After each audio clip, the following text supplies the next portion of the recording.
Este é o Azul. Fazer nascer uma floresta pode parecer um plano complicado, e foi por isso que na contagem decrescente para o Dia da Árvore, 1 de março, o Azul publicou com o projeto One Planet for All um guia com 12 passos para criar uma mini-floresta. Os benefícios são imensos, tanto para a natureza como para a comunidade envolvida no projeto. E claro, as mini-florestas podem ser uma ferramenta muito rica na adaptação das cidades às alterações climáticas. Bem-vindos, bem-vindas a mais um episódio do podcast do Azul, o projeto do público sobre ambiente, crise climática e sustentabilidade. Eu sou a Aline Flor e hoje estou à conversa com os biólogos David Avelar e António Alexandre para perceber como é que nasce uma mini-floresta. David Avelar é investigador em alterações climáticas na Faculdade de Ciências da Universidade de Lisboa e cofundador da TwoAdapt, uma empresa de serviços de adaptação climática. António Alexandre, também membro da TwoAdapt e cofundador do projeto de permacultura Horta Fecul.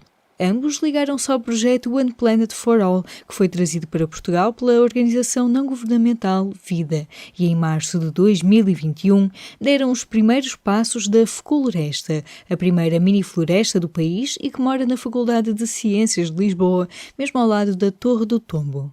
Vamos começar esta conversa com uma frase de Akira Miyawaki, que surge logo no início do Guia das Mini-Florestas. Se o fim do mundo chegar amanhã, vou plantar uma árvore. David Avelar, este conceito das mini-florestas urbanas, pode falar sobre o método Miyawaki e como é que chegou a Portugal? Então, se o fim do mundo aparecer, vou plantar uma árvore. O Akira Miyawaki, que é a nossa referência, a nossa inspiração, era um botânico japonês, era porque faleceu o ano passado, que dedicou toda a sua vida a estudar as plantas, as florestas milenares e também a fitossociologia. E grande parte dessa vida dedicou a regenerar, era contratado para regenerar espaços degradados no Japão. E, portanto, aplicava aquilo que foi aprendendo ao longo da vida, que chamava de potencial vegetativo. Ou seja, como é que uma natureza regenera uma dada área.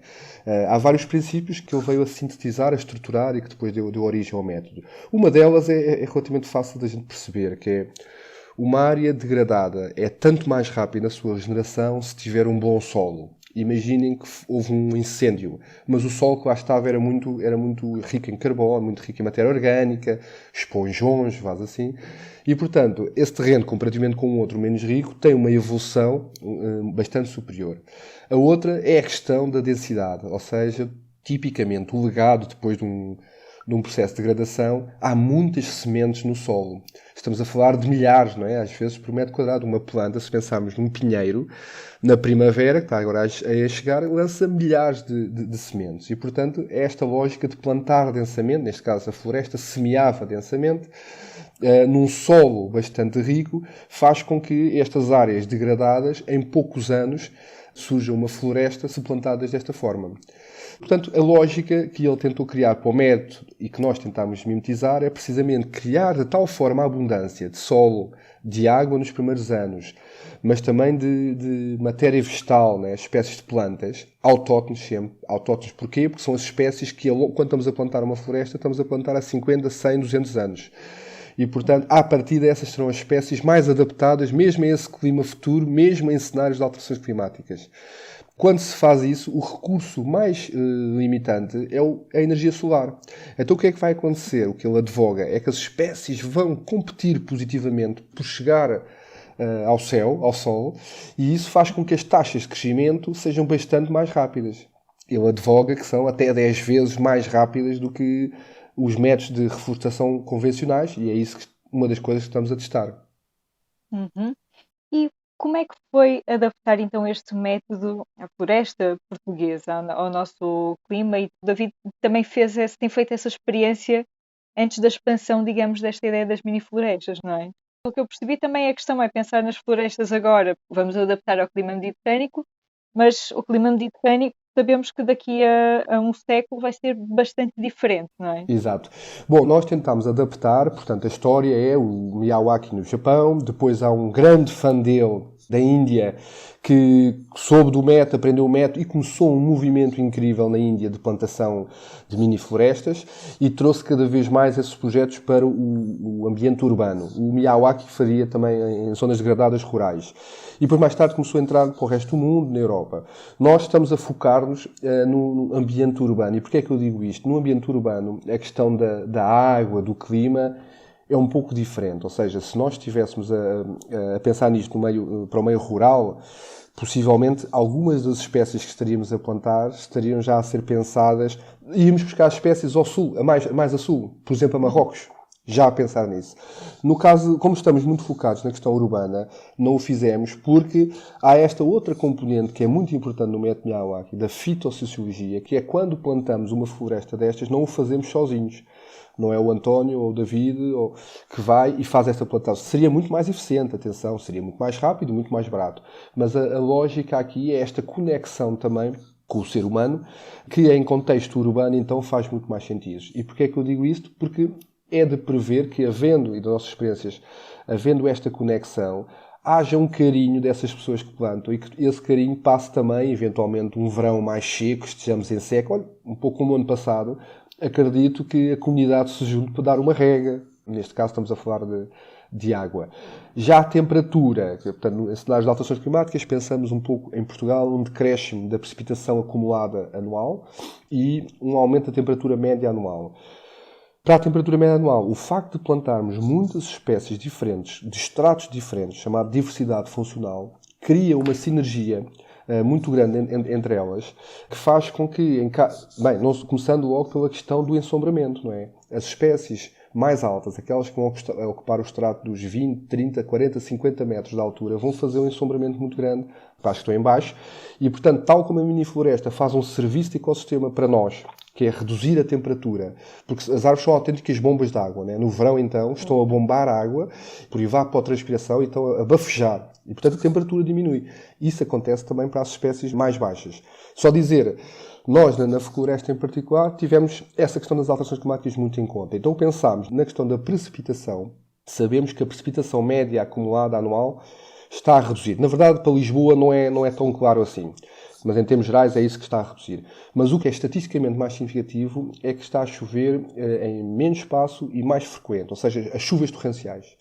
Então o que nós tentámos fazer ali, pusemos um autodesafio, que foi aqueles 300 metros quadrados, têm um pequeno declive, criámos uma série de trabalhos com o solo, de valas e combro em curva de nível e também uma charca, para fazer o exercício de se aquela chuvada dos 100 anos, não é? Aquele evento extremo dos 100 anos, no passado dia 13 de dezembro tivemos aquele dos 80 anos. Portanto, uma coisa equivalente. Será que conseguimos que todas as gotas de água que caiam ali fiquem ali e assim dar um pequeníssimo contributo para evitar as cheias na baixa da cidade? O que é que aprenderam com essas chuvas então de dezembro? Portanto, não vamos ao período dos 100 anos, mas fizemos um teste que tivemos os expressores de água ligados. Porque a floresta faz 2 anos. E nestes 2 anos já tivemos 2 secas. Eu não sei se alguém se recorda, mas há 2 anos, em fevereiro, estávamos numa seca extrema em Portugal. Fevereiro, né? Okay? Final de inverno. Então nós pensámos, o problema é uma oportunidade de testarmos isto. Ligámos os expressores de água, que já é o sistema de rega, e tivemos a contar. Foram 4 horas e qualquer coisa, não me lembro, constantemente ligado, até que a primeira água começou a sair. E isso, pelas nossas contas, vai para um período de retorno, portanto, um evento extremo dos qualquer coisa como os 60 anos. Não vai aos 100, mas já é bastante interessante. Uhum. Nós sabemos que no combate às alterações climáticas, digamos, precisamos de uma espécie de puzzle de ação, não é? Para atacarmos este problema. Neste puzzle, que tipo de peça é que são estas mini-florestas urbanas? É algo que possa ser feito, não sei se em escala, digamos, de forma abundante, ou quais são as potencialidades, mas depois também os limites de tentar recriar estes microsistemas nas cidades? Portanto, tipicamente falamos em 2 tipos de resposta às alterações climáticas. A mitigação, que é o sequestro de gases com efeito de estufa, ou evitar emitir, e a adaptação. Do ponto de vista da mitigação, é muito limitado. Nós estamos numa altura, né, no planeta que nós precisamos é reflorestar meio planeta. Ou seja, precisamos de sequestrar bastante gases com efeito de estufa. E sabemos que isto está a piorar e, portanto, precisávamos de ações de uma grande massificação. No entanto, parece-me que tem aqui um fator que não se deve desprezar, que é a sensibilização. A experiência que temos de quando temos jovens e adultos a plantar uma mini floresta, o facto de sentirem que podem fazer qualquer coisa com as suas mãos, porque plantarmos não sei quantos hectares é algo que se calhar não conseguimos fazer. Mas uma mini floresta conseguimos. E, portanto, esse ponto de vista de sensibilização, de ação, de trazer as pessoas para o seu pátio na escola ou para o seu baldio num bairro, é algo muito forte, não tenho dúvidas, e vemos que, mas mais do ponto de vista da sensibilização. Do ponto de vista quantitativo, quanto carbono é que vamos? Tem algum, porque estamos a plantar muito deles, e mais do que isso, carbono estável. Uma grande parte do carbono vai estar no solo e, portanto, a partir é para ficar, mas do ponto de vista relativo é insignificante. Do ponto de vista da adaptação, não, é o oposto. Se conseguirmos massificar estas pequenas mini-florestas, imaginar uma cidade com pequenas mini-florestas, não há qualquer dúvida que vai reduzir bastante o fenómeno de ilha de calor, com benefícios, nomeadamente associados à diminuição da morbilidade e mortalidade associada a ondas de calor. Também do ponto de vista da regulação hídrica, já falámos naqueles fenómenos de grande precipitação, se tivermos muitas mini-florestas na cidade, com certeza haverá menos cheias na baixa da cidade, tipicamente. Do ponto de vista da adaptação, em contexto urbano, acho que tem um papel bastante relevante. Uhum. Como é que foi esta expansão? Digamos, a floresta nasceu na Faculdade de Ciências, mas depois também o projeto foi se expandindo e também já foram criadas, se não estou em erro, 5 ou 6, não é, na área de Lisboa. Podem falar um pouco sobre como é que foi esta expansão, como é que surgiu, quem é que pede ajuda, digamos, para criar uma mini floresta? Basicamente, desde a altura em que nós criamos a Floresta, que muito também pelo facto de nós termos envolvido muitos parceiros, envolvemos cerca de 27 parceiros na altura na implementação, isso fez com que, na verdade, e o número também de jovens, cerca de 150 a 200 jovens que nós envolvemos, isso fez com que muito rapidamente, quando nós basicamente concluímos a Floresta, que houvesse uma grande divulgação da atividade, do evento, e houve muito interesse de parte da comunidade em geral, porque de certa forma é algo que é interessante, é algo que é único para o contexto português até à altura, porque ainda não havia nada. É um contexto que naturalmente nos é curioso, porque nós, este conceito de mini e floresta muitas vezes são antíteses quase, ou antagónicos um do outro, né? Porque uma floresta geralmente é uma coisa que é grande e nós imaginamos com essa componente, e acho que isso é algo que traz este interesse para as pessoas. Na altura da floresta tivemos a sorte de haver muitas pessoas e entidades, como a Urbem e como a SASI e como outras, que vieram ter connosco e ficaram muito curiosos porque já tinham alguma ideia de implementar isto, já tinham ouvido também falar, tal como eu e o David tínhamos ouvido falar dos trabalhos feitos na Holanda, com o Dan, no Reino Unido também, e por causa disso houve muitas pessoas que nos vieram de certa forma pedir ajuda para os apoiar a fazer isto, porque lá está, até à data éramos os únicos que tínhamos algum tipo de experiência a nível de implementação. Também para o David foi muito interessante, porque nós já trabalhamos em permacultura com o projeto Horta Fecul desde 2009, portanto há muitas coisas aqui que não são propriamente uma super novidade, mas para nós foi muito interessante poder fazer um trabalho muito focado em espécies nativas, porque até agora o nosso foco era mais um sistema como um todo e não olhávamos tanto esta perspectiva de espécie nativa como algo importante realçar e trazer para a parte da educação, e por isso isso foi uma componente muito interessante. Para além da parte comunitária, que também foi uma parte muito relevante. Eu acho que é por isto também, acima de tudo, que eu acho que o movimento das florestas está a começar a emergir e está cada vez mais forte, porque eu acho que as pessoas entendem o valor que é poderem se apropriar, de certa forma, de espaços que são muitas vezes públicos, espaços escolares, e terem ação e poderem escolher o que é que vai acontecer ali. Porque muitas vezes nós temos, e eu sinto muito isto, através do trabalho que nós temos desenvolvido recentemente com as câmaras da Almada, da Câmara de Lisboa e outras, há muita vontade das entidades câmaras de ligar com as pessoas, e há muita vontade das pessoas de ligar com a Câmara e com os espaços, mas muitas vezes falta esta ponte. E nós vemos isto das mini-florestas como uma excelente forma de fazer esta ponte, que é o que tem acontecido, porque na verdade, desde a floresta, nós começámos a trabalhar com o Urbem na implementação de florestas aqui na zona de Lisboa, que até à data temos 2 florestas, uma das quais é muito grande, é cerca de 1.200 metros quadrados, que é sensivelmente 4 florestas. Temos andado a trabalhar nos últimos 2 anos em reflorestação, tem andado a correr bastante bem e a Câmara tem vindo cada vez mais a confiar.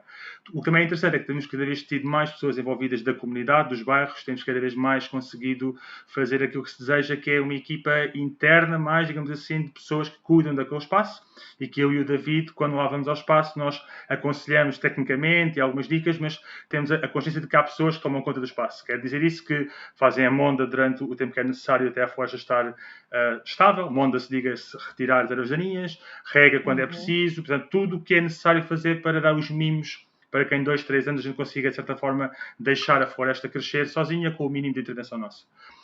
Com a Urbem e com o facto de nós começarmos a ser muito chamados para intervenções e eventos e congressos e coisas assim para falar sobre isto, há muito interesse da comunidade. E nós temos trabalhado, acima de tudo, com a vertente comunitária e social da parte das ONGs, com a Urbem, na parte institucional com as câmaras, com a Câmara de Almada, com a Câmara de Lisboa. Também temos trabalhado também com a Rede de Cooperação Viva, também um pouco mais na vertente das escolas. Portanto, nós até agora, para a nossa felicidade, temos conseguido atuar nestas 3 dimensões, que é o académico a nível de faculdade, o comunitário mais de bairro e o escolar. E é muito o escolar que nós dedicamos muita força, porque embora isto seja extremamente relevante para a comunidade como um todo, como o David disse muito bem, isto acima de tudo é de sensibilização também, e para as pessoas compreenderem que o eucalipto, por exemplo, não é uma espécie nativa, mas que um carvalho alvarinho, por exemplo, é, e então reconhecer esse tipo de informação e trazê-la de volta para a nossa educação como pessoas e como portugueses, achamos que é importante. E se isso puder contribuir, e irá contribuir, de certa forma, lá está, para adaptar e para termos um estilo de vida mais saudável nas cidades, porque lá está, nós sabemos que há cada vez mais pessoas a ir às cidades, né? A ONU diz que em 2050 70% da população mundial vai estar nas cidades, e então por causa disto é importante nós cuidarmos das pessoas também, e se pudermos cuidar da natureza ao mesmo tempo que fazemos isso, melhor. Por isso, há muita vontade. Muitas vezes as pessoas têm um pouco de receio em mergulhar, em dar o passo em frente, e nós já sentimos um bocado isto desde a altura em que nós fazemos hortas, permacultura e tudo isso, né? Que é, as pessoas às vezes têm um pouco de medo de mexer e tudo isso, então muitas vezes a nossa perspectiva mais de todo adapto e tudo isso, quando nós vamos, é tentar ao máximo capacitar as pessoas para ensiná-las a fazer os espaços, nós apoiamos as pessoas nos espaços, mas a partir daí há que haver este sentido de apropriação, de co-criação, para que os espaços fiquem das pessoas. Porque, em última análise, nós, quando estamos a fazer estes espaços nas comunidades, nas câmaras, não estamos a querer dar mais trabalho para a Câmara. É o contrário, nós queremos retirar esse peso da Câmara e dar esse, entre aspas, peso, esse poder, essa energia às pessoas, porque, lá está, novamente, em última análise, todos os espaços da cidade de Lisboa são dos lisboetas e não de algo mais abstrato do que isso. Então, é uma forma importante de conseguirmos fazer esta ponte. Se calhar entrávamos no guia das mini-florestas para mega-aprendizagens. Nós publicamos ao longo dos últimos 12 dias 12 passos para criar uma mini-floresta. Podem falar sobre este guia e também como é que surgiu, de que forma é que continuarão também disponíveis para dar apoio, para complementar, digamos, algumas fases mais complexas. David, não sei se quer explicar o que é o guia. O guia, como é que surge? Ora bem, o projeto como um todo surge de um projeto europeu que é One Planet for All, um planeta para todos, que 14 parceiros de 12 Estados-membros, em Portugal é a VIDA, a Associação VIDA. E então, estávamos a receber tanto feedback desde a plantação da floresta, podíamos dizer 5, 6 mini-florestas que já plantámos, as escolas começaram a ver este potencial, e nós também, não é? Há aqui um benefício que é o potencial educacional, não é? Falar de biologia, cidadania, numa sala de aula, ou fazer exatamente o mesmo tema no meio de uma mini-floresta, bom, as crianças é completamente diferente. E então, em particular para as escolas, já realizámos em mais 2 escolas, sem falar para os clubes Ciência Viva que o António falou, portanto em 2 escolas foram plantadas 2 mini-florestas este ano que passou. E o guia surge, então, precisamente para o destinatário, o público-alvo, são precisamente os docentes e os alunos das escolas, porque achamos que é onde existe maior potencial. Primeiro, muitas escolas têm zonas, pátios pouco aproveitados e até, de certa forma, degradados. Segundo, temos sentido, e é uma experiência incrível, ver as crianças, quando vamos e colocamos esse desafio, olha, querem pegar naqueles 300 metros quadrados, sujo, degradado, e transformá-lo numa mini-floresta incrível. É incrível ver o envolvimento das crianças. O facto de termos que trabalhar em conjunto, para trabalhar o solo, aquele esforço, aquela dedicação, aquela plantação, aquele carinho que é dado depois, que o António falou, faz com que haja ali qualquer coisa transformadora. E, portanto, decidimos criar um guia de mini-florestas para mega-aprendizagens, brincar aqui com as palavras, e o objetivo do guia é, de forma muito simples, temos 12 passos ou 12 tarefas desde o início até ao fim, onde passa por uma fase inicial de sonhar, o que é que nós queremos, o que é que aquela comunidade quer para aquele espaço, depois passa por uma fase de planear, ok, então se a visão é aquela e o diagnóstico está feito, porque na primeira fase também mostramos o solo, vemos o que é que lá estava, se já existem algumas plantas, vamos deixá-las já ficar. Mas temos o diagnóstico, temos a visão, então a segunda fase é o que é que temos que planear, que recursos é que precisamos. Depois uma terceira fase de implementar, e uma quarta e última fase que chamamos de celebrar, no sentido de é aquela que continua. Então, o que é que podemos fazer agora que temos uma mini floresta? Possivelmente com uma clareira lá no meio, onde podemos ter aulas, workshops, podemos trazer algumas das disciplinas, desde a matemática, não é? Taxas de germinação, de crescimento, sei lá, até ao português, à poesia, às artes. É algo que achamos que pode ser potenciado. Estamos a tentar trabalhar, sobretudo com os professores aqui, nesse sentido, precisamente, e temos recebido um excelente feedback. E, portanto, é para as escolas o principal público. Uhum. Disse, António, queres acrescentar alguma coisa? Posso acrescentar uma questão aqui. Em relação voltando àquela questão do compromisso, o primeiro impedimento, digamos, de embarcar num projeto destes, é que é preciso algum trabalho e algum nível de compromisso, pelo menos ali, vocês escrevem no guia, ao longo dos primeiros meses, aquele carinho para cuidar destas mini florestas. Como é que é fazer esta gestão? Digamos, é de facto algo que implica um investimento de tempo ou compromisso grande, por exemplo, nas escolas. Como é que é cuidar então de uma mini floresta quando depois os miúdos no verão estão de férias? Ela continua a ser cuidada, fica parada? Pode nos contar um pouco quais são os desafios, digamos, da manutenção? Eu acho que os desafios da manutenção começam a ser muito menores do que aqueles que a gente acha a partir do momento onde as pessoas percebem o papel que estão a ter na envolvência com a natureza. Por exemplo, na última floresta que nós plantámos ali no Arieiro, que é um espaço muito grande, eu tive muito essa questão também, porque na verdade, não é? Nós estamos a apropriar-nos, de certa forma, de um espaço grande público e estamos a responsabilizar-nos, nós como comunidade, um conjunto de pessoas, por aquele espaço. E eu também fiquei com alguns receios em relação a isso. Mas o que eu tenho visto desde a plantação desta, e das outras também, é que nós temos tido, por exemplo, um dia por semana, aos sábados de manhã, e temos tido constantemente, ao longo de todos os sábados desde então, mais de 30, 40 pessoas, todos os sábados lá, a apanhar ervas daninhas e a regar e a fazer tudo isso. Que é muitas vezes o trabalho que é chato, entre aspas, e é o não glamouroso, não é? Porque o trabalho bonito é ir lá plantar a plantinha, tirar a foto, não é? E pôr a foto a dizer, eu plantei esta plantinha, porque o resto não é nada glamouroso. Ninguém vai lá a seguir tirar uma foto à pessoa a tirar uma erva daninha do chão. Mas a verdade é que essa erva daninha que todas as pessoas vão fazer com que realmente num dia seja um sucesso. Lá está. É exatamente por causa desta questão. Eu sei perfeitamente que as pessoas vão cuidar muito mais de um espaço onde eles tiveram que passar horas e horas a cavar, e horas a plantar, e horas a regar, do que um espaço onde a interação foi muito mínima. Portanto, nós tentamos apostar muito nesta parte inicial para que as pessoas realmente sintam que aquilo é Deus e sintam, de certa forma, que é um quintal da casa deles. É um quintal que é partilhado por toda a gente, que é um quintal que nós não temos que lá estar como indivíduo, como António, como David, 24 horas, nem sequer todos os dias, mas tem que haver este sentido de confiança. Mas isto também o que nós tentamos a fazer, quer nas zonas comunitárias, quer nas escolas, e também foi um pouco inspirado no que nós fazemos no nosso trabalho na Horta Fecul, é tentar criar um grupo de guardiões, portanto um grupo de pessoas mais interna a cada uma das florestas, que são mais responsáveis por saber o que é que está a acontecer e de integrar pessoas novas, de fazer todo este trabalho de conseguir gerir. Porque é importante trabalhar dessa forma com Hollands, portanto trabalhar com vários níveis, e o nível mais interno é sempre importante de existir para conseguir manter estas florestas. No caso comunitário, muitas vezes são os elementos mais integrantes ou mais centrais das ONGs e das pessoas que associam mais cedo a isso. Nas escolas, muitas vezes, são professores que têm um grande fascínio por aquilo, porque ou vieram, por exemplo, do Alentejo ou do Algarve e têm isto nas suas genes têm esta componente, funcionários, os alunos. Portanto, a nível de gestão e de manutenção, embora pareça que é um desafio, o que eu me tenho vindo a perceber é que é algo que dá muito gozo às pessoas fazer. E enquanto este gozo continuar a existir, que eu acho que vai continuar a existir, o simples facto de nós vermos uma plantinha que nós plantámos crescer uma folha, parecendo que não, este pequeno ato um bocado irrisório, é relevante para o nosso sentimento de querer lá voltar no dia a seguir e continuar a fazer com isso. E eu acho que é um bocado por aqui que este tipo de espaços são interessantes, porque é um bocado de voltar a trazer isto para as pessoas. Porque se a gente for a pensar bem, muito da nossa floresta nativa, até há relativamente pouco tempo, existia e era cuidada pelas pessoas, porque as pessoas interagiam com ela para retirar recursos, mas também interagiam de outras formas. Portanto, a nossa vida portuguesa e mediterrânica é muito ligada às florestas e a estar presente com elas. E então, quanto mais rapidamente nós nos relembrarmos do quão bom e quão importante é estar envolvido com elas, eu acho que esta parte a seguir vem. A questão das escolas, da manutenção, por causa das férias e por causa disso tudo, nós tendemos a, por exemplo, no verão, nós pomos um sistema de rega automático que rega em certas alturas.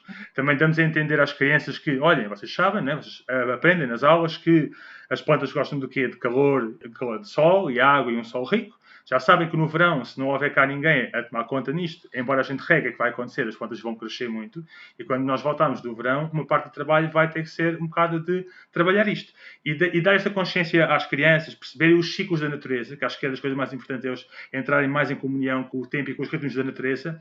Acho que esta compreensão ajuda a tornar tudo mais fácil e a deixarmos de ter medo da questão da manutenção ou do que é que seja. Porque a partir do momento onde se torna tão natural como ir à mercearia comprar uma coisa ou ir a outra coisa qualquer, ir à floresta meia hora por semana ou uma hora fazer algo, quando isso for tão natural como já começa a ser, deixa de ser uma questão. E eu acho que isto depois, claro que vão haver espaços bem ou mal geridos, mais ou menos bem sucedidos, mas qualquer transformação que seja de um espaço degradado ou pouco utilizado para uma mini floresta, que mesmo que no início tivesse começado com 50 espécies e que daqui a 100 anos tenha só 20 ou 30, é uma vitória sempre. Do ponto de vista da biodiversidade, do ponto de vista do desenvolvimento comunitário e do ponto de vista da mensagem e da educação que passou para as outras pessoas. Portanto, há riscos em tudo e acho que é bom nós arriscarmos e experimentarmos coisas novas, especialmente coisas que são tão simples como fazer mini florestas, porque são realmente simples em nível de recursos e tudo isso, e que têm um impacto gigantesco com uma pequena ação.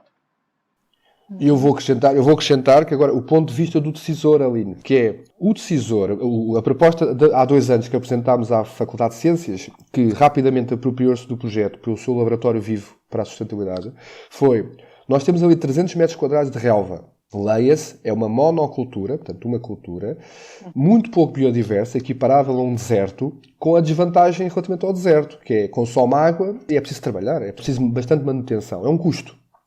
E a nossa proposta, que pretendemos cumprir, é, nós vamos fazer esta ação, nos primeiros 2 anos vamos regar, porque queremos aumentar a taxa de sucesso, taxa de sobrevivência das plantas, mas a partir daí vamos desligar a rega. E, portanto, vocês vão ter um espaço muito pouco biodiverso, que é um custo para a faculdade, para passarem a ter um espaço altamente biodiverso, muito baixo custo. Estamos a falar o quê ao longo do tempo? Alguma poda, porque as árvores crescem muito e às vezes é preciso ir controlando, e alguma sujidade, porque sabemos que às vezes um papel num sítio, como em qualquer espaço da faculdade, pode ser um atrator de mais sujidade. Mas do ponto de vista de custos e do ponto de vista do decisor, parece-me que é uma decisão relativamente fácil. Para além, depois há este efeito secundário, que é a conexão. Nós precisamos de conectar uns com os outros e com os outros seres, não é? E isso é muito forte. Mesmo que o mote inicial não seja esse passa a ser o principal, não é? Vemos algumas pessoas a conectarem com o espaço, é incrível. E, portanto, criarmos um elemento que permite isso, passámos a ter um espaço que se calhar não ia lá ninguém, era um relevado assim um pouco interessante, para um espaço bastante atrator. Uhum. Para concluir, não sei se querem acrescentar alguma ideia que eu não tenha perguntado e também um desafio desta experiência com as mini florestas. Há alguma planta com a qual vocês se conectaram de forma especial ou alguma que tenham divertido a plantar e a cuidar? Podem contar um pouco sobre essa experiência? Olha, eu podia estar aqui agora as próximas horas todas a falar sobre isto, sobre plantas. Mas uma coisa que eu me apercebi e que eu acho que é o grande interesse também deste tipo de espaços é, por exemplo, nós, quando foi a floresta no início, nós colocámos cerca de 50 espécies. Da parte do Mediterrâneo, da parte do Sul e da parte do Atlântico, para as características do espaço. E o que acontece? Na verdade, há muito mais espécies do que essas nativas, até, né? Há muito mais. É um mundo incrivelmente grande. Por exemplo, não sei se têm noção, né? Mas, por exemplo, a Península Ibérica tem, acho que é mais de 50% da biodiversidade da Europa a nível de vegetação, de planta, só na Península Ibérica. A Península Ibérica é altamente rica e temos uma diversidade incrível de plantas. A partir do momento onde nós começamos a mergulhar um pouco nisto, e isto acontece porque eu também reparo com outras colegas e pessoas que trabalham em mini florestas, de repente o fascínio é o que é que eu posso trazer mais para aqui? Que plantas é que eu posso fazer aqui mais para compor mais o sistema, porque a gente sabe que quanto mais espécies tiver, mais resiliente ele é. E então o que acaba por acontecer hoje em dia muito é, eu e os meus colegas e as pessoas temos muito interesse em ir fazer passeios pelas florestas, ir ver plantas, descobrir mais, conhecer mais, tentar trazer um pouco mais disso para a nossa vida. E eu acho que isso, embora não seja uma planta específica, a minha resposta é o mundo das plantas, porque de certa forma isto tem-nos aberto um pouco mais, e nós somos biólogos, ainda assim temos este interesse e já sabemos alguma coisa, se calhar mais do que se uma pessoa média portuguesa saberá, mas há um mundo incrível por explorar. E cada vez é mais interessante ver, no caso da floresta, por exemplo, o David falou que antes era um relvado. Nós tínhamos lá, ou temos ainda, 1 ou 2 ou 3 sobreiros que lá estão ainda muito, muito antigos, e eles todos os anos davam bolotas, né? E nunca nada germinava, porque é um relvado. Para nós é uma felicidade tremenda hoje em dia ver que as botas que eles caem lá germinam e têm os filhotes. Acho que elas próprias devem sentir um pouco mais felizes, né? De conseguir ter descendência. Mas, de certa forma, o que acontece? Começamos a ver muitas plantas que começam a regenerar sozinhas, que é um sinal de sucesso de uma floresta também. começamos a ver que algumas demoraram um pouco mais de tempo, portanto, de certa forma, vamos conhecendo um pouco as personalidades, vamos vendo o que é que funciona e o que é que não funciona no caso da floresta e no caso de outras. Há muitas plantas nativas portuguesas que são muito desconhecidas e que têm funções incríveis, mesmo até medicinais e muitas outras, e eu acho que isto é uma excelente oportunidade para nós, como portugueses, de voltarmos a conectar um pouco com a nossa flora, que é riquíssima e que tem tanto para nos ensinar e tanto para a gente a aprender. Por isso, uma planta não, mas todas as plantas de Portugal acho que são um fascínio para nós. Isso foi batota. David. Isso foi batota, mas pois foi, desculpa lá. Então eu estava a pensar, boa pergunta, Aline, desafiante. Eu no primeiro ano iria escolher as bombas de sementes, foi incrível. Foi algo que nós acrescentámos ao método Miyawaki. Ele não, porque no método Miyawaki nós pusemos composto, ok, muito composto, 20 centímetros, e depois pusemos palha. E a palha serve para precisamente cobrir o solo, e evitar a evaporação do solo, e também evitar ou reduzir o crescimento de ervas daninhas ou indesejadas. Mas nós queríamos trazer esse extrato, o extrato herbáceo. Então, não podíamos fazer sementeira. Então decidimos aplicar um método que já conhecíamos, do Masonome Fukuoka, outro japonês, que é as bombas de sementes. Bolas de argila, composto e algumas sementes lá. Mandámos bombas para no final, foi muito giro. Agora fico com essa dúvida quando estive a ler. É literalmente para as pessoas atirarem como se estivessem numa batalha. Foi giro porque a floresta nós plantámos logo a seguir à segunda onda da Covid, que estava tudo confinado, aquilo que tivemos que fazer. O mote inicial era 300 pessoas num dia transformam um relevado numa mini floresta. Com o Covid passou a ser 150, pouco mais, pessoas, numa semana, em grupos de 15, com máscara, plantam uma floresta. Mas nós, para ligarmos essas pessoas, uma das coisas que fizemos foi, logo desde o primeiro grupo, uma das tarefas era fazer bolas de sementes. E no último dia, na sexta-feira, houve um momento em que fizemos um círculo toda à volta da floresta e literalmente lançámos as bombas. O resultado foi espetacular nos meses, 2-3 meses a seguir, foi incrível. Porque se por um lado as plantas eram muito pequeninas e havia algumas pessoas que chegavam lá desiludidas, iam à procura de uma floresta e chegavam lá e viam, então mas onde é que está a floresta? E aquilo ainda está, a floresta, os tais ciclos que o António estava a falar, a floresta demora a crescer, o objetivo agora, isto é um livro um quadro que vamos acompanhando.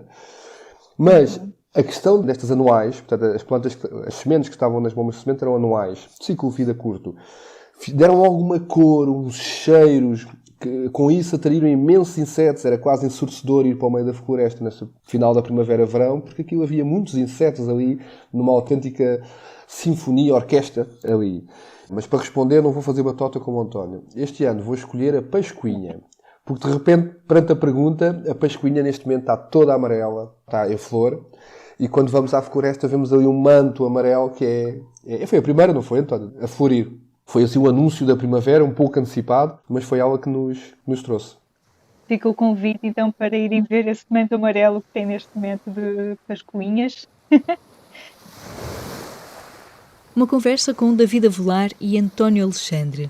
Pode encontrar os 12 passos para construir uma mini-floresta urbana em público.pt/miniflorestas.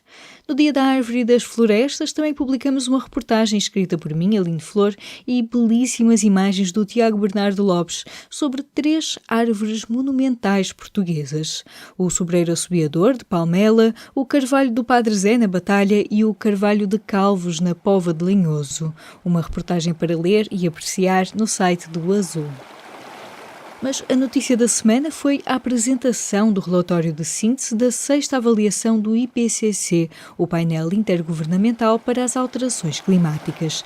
Este ciclo de avaliações, que começou no ano depois do Acordo de Paris, trouxe dados alarmantes sobre a situação do planeta. Mas, como afirmou o secretário-geral das Nações Unidas, António Guterres, este é também um guia de sobrevivência para a humanidade.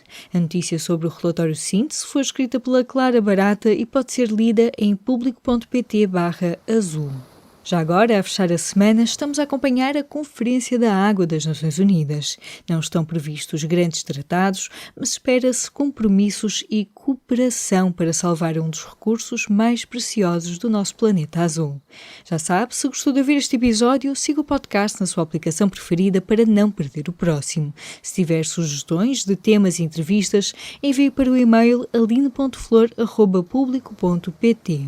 O Azul é a secção do Público sobre ambiente, crise climática e sustentabilidade, que tem como parceiros a Fundação Calouste Gulbenkian, o projeto Biopolis, a Lipor e a Sociedade Ponto Verde. O podcast Azul é editado por mim, Aline Flor, e volta daqui a 2 semanas. Até lá! O público fica no ouvido.